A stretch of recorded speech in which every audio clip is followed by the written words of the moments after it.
자, 오늘은 원포인트 주제 강의 30 가운데 완전한 속량, 이 속량에 대한 부분 함께 나누도록 하겠습니다. 성경 구절은요, 갈라디아서 3장 13절 말씀입니다. 그리스도께서 우리를 위하여 저주를 받은 바 되사 율법의 저주에서 우리를 속량하셨으니 기록된 바 나무에 달린 자마다 저주 아래에 있는 자라 하였음이라. 자, 원포인트는요, 예수님의 십자가 은혜로 죄와 저주에서, 저주 가운데는 질병, 가난, 영적 죽음, 이 저주에서 속량 받았습니다 입니다. 우리가 이제 그 예수 그리스도를 믿고 있고 예수님의 십자가의 대속의 은혜를 알고 있는데, 그 예수님의 피값으로 말미암은 속량의 의미를 이 시간 함께 나누길 원합니다. 먼저 이 속량이라는 뜻은 값을 지불하고 구한다는 뜻입니다. 값을 지불하고 내가 얻는 것이죠. 그래서 노예로 팔려간 자의 몸값을 그 노예 주인에게 지불하고 그 노예를 내가 구하는 것을 말합니다. 이것이 바로 속량의 은혜입니다. 우리가 이제 신앙적 의미를 볼 때 예수님의 십자가의 피로 말미암아, 십자가에서 흘리신 그 피가 그의 속량의 값으로, 그래서 우리가 피값이라고 얘기합니다. 예수님의 피값으로 우리를 율법의 저주에서 갚아주셨다, 속량해 주셨다는 뜻입니다. 율법을 지키지 않음으로 찾아오는 율법의 저주를 말하는 것입니다. 자, 에베소서 1장 7절에 보면 우리는 그리스도 안에서 그의 은혜의 풍성함을 따라 그의 피로 말미암아, 예수님의 피로 말미암아 속량 곧 죄 사함을 받았느니라, 이렇게 되어 있습니다. 아까 우리 읽었던 갈라디아서 3장 13절 말씀에도 나무에 달린 자마다 저주를 받은 바 됐다. 율법의 저주에서 우리를 속량하셨으니 기록된 바 나무에 달린 자마다 저주 아래에 있는 자라. 이렇게 갈라디아서 3장 13절에 기록하고 있습니다. 예수님께서 십자가 형틀에 계실 때는 그것이 곧 저주 아래에 있는 자의 모습이고, 그 이유는 율법의 저주에서 우리를 속량하시기 위하여 값을 지불하고 우리를 구하기 위해서 십자가에서 피를 흘리셨다라는 겁니다. 그것이 바로 십자가의 저주, 십자가 사건을 말하는 겁니다. 그래서 결과적으로 예수님께서 흘리신 십자가의 피값이 모든 것을 다 갚으셨기 때문에, 다른 말로 속량하셨기 때문에 더 이상 그 모든 율법의 저주가 우리의 것이 될 수 없다라는 겁니다. 이것이 바로 속량의 의미입니다. 그래서 우리가 속량이라고 얘기할 때 완전히 다 속량되었다, 완전히 갚아졌다, 그래서 우리가 완전한 속량이라고 말하고 있는 겁니다. 예수님의 십자가로 죄를 용서받았으며 죄와 저주의 값을 지불하신 것입니다. 그러므로 사망이 끝나고 영생이 시작되게 된 것이죠. 그래서 우리가 속량의 의미를 알 때 예수님의 십자가의 피의 의미, 또 그 피값의 의미를 우리가 알 수 있게 되고, 인간이 받아야 될 모든 저주를 예수님께서 다 갚으셨기 때문에, 속량하셨기 때문에 더 이상 그 저주가 우리의 것이 아니라는 것이고 바로 우리의 신앙 고백인 것입니다. 구약 시대 때 율법의 저주, 하나님께서 규례와 율법으로 주신 하나님의 법들을 지키지 않을 때 찾아오는 저주가 있고, 그 말씀을 다 지키면 또한 축복이 온다고 신명기 28장에 기록하고 있죠. 자, 신명기 28장 15절에 보면 내가 만일 내 하나님 여호와의 말씀을 순종하지 아니하여 내가 오늘 내게 명령하는 그의 모든 명령과 규례를 지켜 행하지 아니하면 이 모든 저주가 내게 임하며 내게 이를 것이니, 신명기 28장 이 15절에 기록하고 있습니다. 그래서 하나님이 주신 규례와 율례와 법도 이 율법을 삼가 지키면 축복이요, 지키지 않을 땐 바로 저주가 임하게 된다는 겁니다. 이것이 바로 율법의 저주입니다. 구체적으로 볼 때 이 저주가 무엇인가? 바로 이 신명기 28장 15절 이하의 말씀들을 보면요, 수많은 질병의 이름들이 나옵니다. 수많은 질병의 이름들, 폐병, 열병, 염증, 학질, 한재, 풍재, 썩는 재앙, 이건 말할 것도 없이 수많은 질병의 이름들이 나옵니다. 그래서 우리가 신명기 28장의 말씀을 통하여 본다면 수많은 질병들이 곧 저주입니다. 하나님의 율례와 법도를 지키지 않음으로 찾아오는 바로 저주인 것이죠. 각종 질병들. 두 번째는 가난입니다. 먹을 것이 없고 굶주리게 되고 떡이 없고 곡식에 창고에 곡식이 없고 이렇게 가난으로 오는 것도 바로 신명기 28장에서 말하고 있는 저주가 인 것입니다. 또 한 가지는 바로 하나님과의 영적인 단절입니다.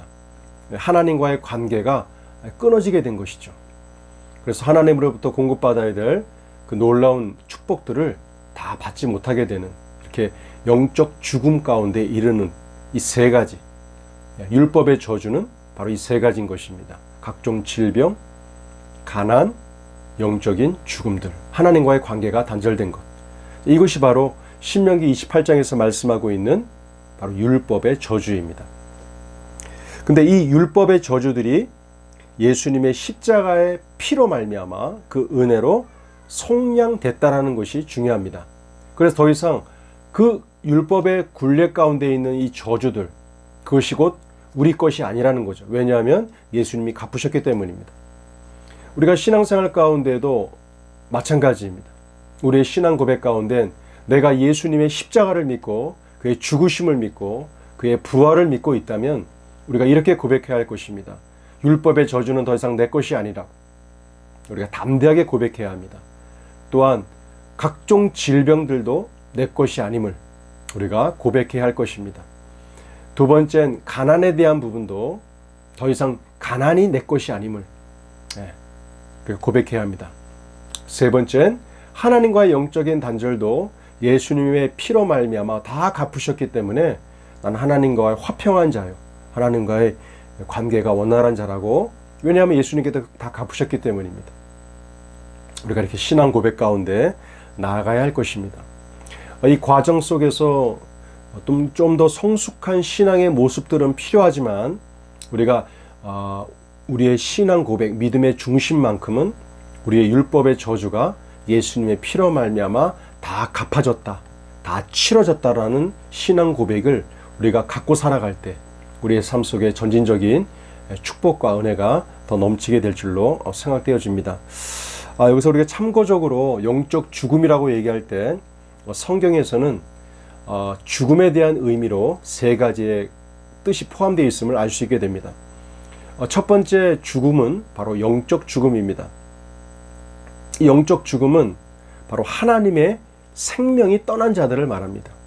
하나님과의 생명적 관계가 없는 하나님을 떠난 자들, 이것이 곧 영적 죽음인 것이죠. 두 번째 죽음은 바로 육체적 죽음입니다. 사람의 영혼이 바로 사람의 몸 안에서 육체 가운데에서 영혼이 떠나갈 때 우리가 육체적 죽음이라고 그러죠. 많은 사람들의 죽은 자의 모습을 보신 적이 있으십니까?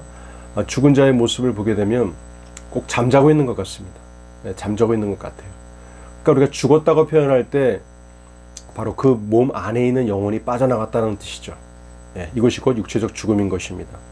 세 번째 죽음은 바로 영원한 죽음, 성경에서 말하고 있는 바로 둘째 사망이라고 말하는 것입니다.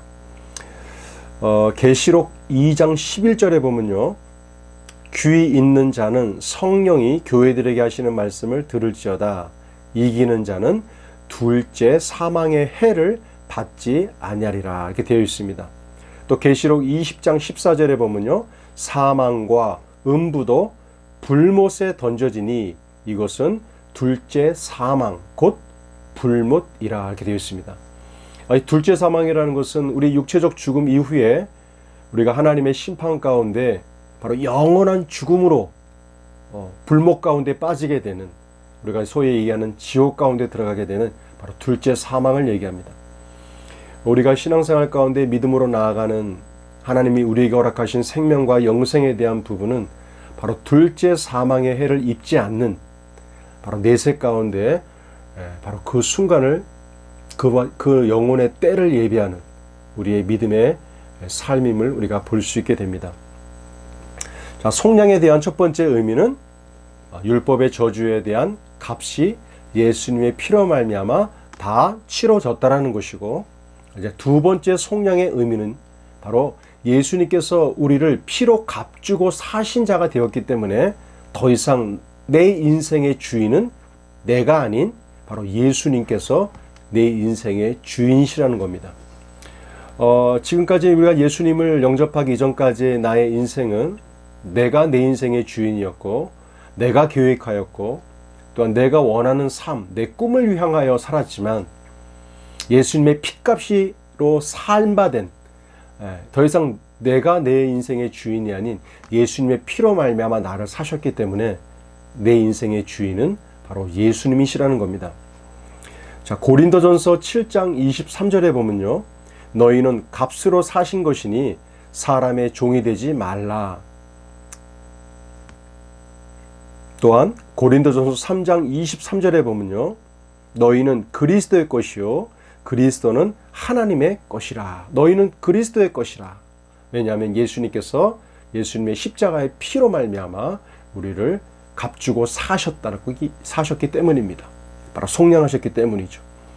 그래서 속량의 의미의 두 번째는요, 첫 번째는 예수님이 모든 것을 다 갚으셨다, 값을 지불하셨다라는 뜻이 있고, 그렇게 지불하셨기 때문에 더 이상 내 인생의 주인은 내가 아닌 바로 예수님께서 내 인생의 주인이라고 하는 그 뜻이 포함되어 있음을 우리가 알 수 있게 됩니다. 로마서 6장 16절 보면요, 너희 자신을 종으로 내어주어 누구에게 순종하든지 그 순종함을 받는 자의 종이 되는 줄을 너희가 알지 못하느냐. 혹은 죄의 종으로 사망에 이르고 혹은 순종의 종으로 의에 이르느니라. 이 로마서 6장 16절에는 분명히 말하고 있습니다. 너희가 누구에게 순종하든지 그 순종함을 받는 자의 종이 될 것이라. 종이 될 것이라. 맞는 말씀이죠. 우리가 죄 가운데 순종하고 있다면 죄의 종이 될 것입니다. 또 하나님의 말씀 가운데 순종하고 있다면 바로 의의 종이 될 수 있을 것입니다.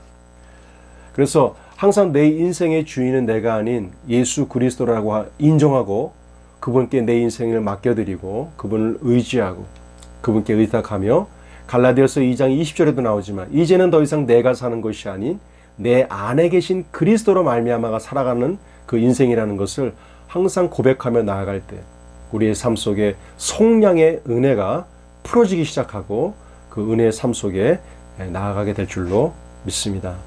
자, 오늘은 속량에 대한 두 가지 의미, 값을 지불하셨기 때문에 예수님께서 내 인생의 주인이 되신다고 하는 속량의 의미 두 가지를 이 시간 함께 나누어 보았습니다. 속량의 의미를 알 때 우리가 율법의 저주에서 자유할 수 있게 되고, 갈라디아서 말씀처럼 더 이상 너희가 종이 아닌 자유자라 이렇게 말씀하고 있습니다. 예수님의 그 속량의 의미를 우리가 알게 될 때 우리의 삶 속에 지금까지도 율법적으로 또한 도덕적으로 또한 정죄 가운데 우리의 삶 속에 많은 짐으로 눌려있는 모든 것들 가운데 예수님의 십자가의 은혜와 피로 말미암아 자유케 되어지는 그 은혜가 함께할 줄로 믿습니다. 자, 이제 고백하겠습니다. 고백에 대한 팁입니다. 팁은 믿는 것은 심령으로 믿고 고백은 입으로 한다라는 것입니다. 그래서 고백한다라는 것은 내가 믿고 있는 바를 내 입술을 활용하여 고백한다, 이렇게 보시면 됩니다. 자, 고백의 내용 함께 따라서 고백해 보시길 바랍니다. 나는 죄와 저주에서 속량 받았습니다. 나는 죄와 저주에서 속량 받았습니다. 나의 가난과 질병과 저주는 나의 것이 아닙니다. 나의 가난과 질병과 저주는 나의 것이 아닙니다. 나는 예수님의 속량으로 의롭게 되었습니다. 나는 예수님의 속량으로 의롭게 되었습니다. 예수님의 속량으로 하나님 자녀의 명분을 얻었습니다. 예수님의 속량으로 하나님 자녀의 명분을 얻었습니다. 예수님의 속량으로 영원한 기업의 약속을 받았습니다. 예수님의 속량으로 영원한 기업의 약속을 받았습니다. 자, 오늘은 원포인트 주제 강의 가운데 완전한 속량, 속량에 대한 의미로 함께 나누었습니다. 속량의 의미를 더 아셔서 심령 가운데 묶여있는 모든 짐들 가운데 자유케 되어지는 은혜의 시간이 되기를 기도합니다. 수고하셨습니다.